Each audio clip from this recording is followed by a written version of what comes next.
बिस्मिल्लाहिर्रहमानिर्रहीम। अस्सलाम वालेकुम वरहमतुल्लाहि वबरकातुहू। मैं 8वीं क्लास में पढ़ती थी जब अपनी हमजमात की कमीज़ में सोने के बटन लगे हुए देखे थे।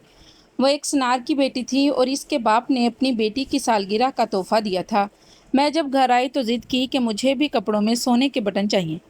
अब्बा ने मेरी ख्वाहिश पूरी की और 2 माह की सैलरी एडवांस में लेकर मेरे लिए सोने के बटन बनवाए। मेरी माँ ने अब्बा से कहा भी था कि ये बच्ची है, नकली बटन जिस पर सोने का पानी चढ़ा हुआ हो बनवा कर इसकी ये ज़िद पूरी कर दे। लेकिन मेरे वालिद ने कहा, नहीं बेगम, ये मेरी बेटी की ख्वाहिश है और इसने इसका इजहार किया है। मैं इसकी ये ख्वाहिश पूरी करूँगा और किसी किस्म की हेर फेर नहीं करूँगा। मैं सोने के बटनों वाले कपड़े पहनकर स्कूल में गई। उस्तानी जी ने सबक याद ना करने पर मुझे कपड़ों से पकड़कर मारा और जब मैं घर आई तो कमीज से एक बटन गायब था। अम्मा ने जब ये देखा तो मेरी पिटाई शुरू कर दी। मेरी चीखों की आवाज़ सुनकर अब्बा जान भागे और मेरी माँ का हाथ पकड़ लिया।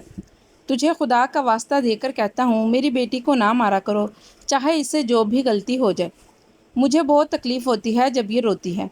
माँ ने अब्बा की ख्वाहिश पर अमल किया और इसके बाद ज़िंदगी में मुझ पर कभी भी हाथ ना उठाया। इस वक्त मुझे पता चला कि अब्बा जान मुझसे किस कदर प्यार करते हैं।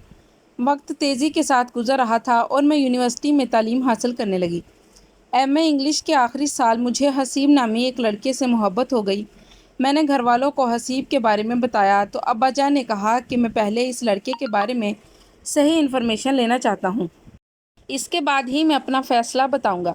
ये तुम्हारी ज़िंदगी का मामला है और इसमें मैं किसी किस्म की कोताही नहीं करना चाहता।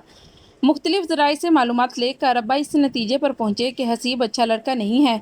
वो मंशियात का इस्तेमाल भी करता है और बुरे दोस्तों की महफिल का आदी है। मगर मुझे अब्बा की किसी बात का यकीन आया क्योंकि मैं हसीब में मुझे इस किस्म की कोई खामी नज़र नहीं आती थी। मैंने बहुत ज़िद की मगर अब्बा ने सख्ती से मना कर दिया कि आज के बाद इस घर में हसीब का जिक्र भी नहीं होगा। मुझे यकीन हो गया कि अब अब्बा मुझसे प्यार नहीं करते, वरना मेरी हर ख्वाहिश पर सरखम करने वाला बाप मेरी ज़िंदगी के इतने बड़े फ़ैसले में मेरी मुखालफत कैसे कर सकता है। मैंने घर से भागने का फ़ैसला किया और आधी रात को अपना ज़रूरी सामान पैक किया। इस सामान में वो मेरी कमीज़ भी शामिल थी जिस पर सोने के बटन लगे हुए थे, जो अब्बा ने मेरे लिए आज से 10 साल पहले बनवाई थी। हसीब बाहर बाइक पर आ चुका था। इसने जैसे ही कॉल की तो मैंने बैग लेकर भागी। वो मुझे एक फ़्लैट पर ले गया। इसने मनसूबा बनाया हुआ था कि पहले अदालत में जाकर निकाह करेंगे, इसके बाद मैं तुझे अपने घर ले जाऊंगा।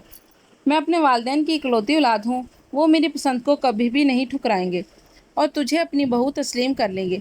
हसीब की असलियत मेरे सामने उस वक्त आई जब कोर्ट मैरिज के बाद वो दोबारा मुझे उस फ्लैट पर ले गया। अपने घर ले जाना तो दूर की बात, इसने अपने घर वालों के सामने मेरा जिक्र तक ना किया।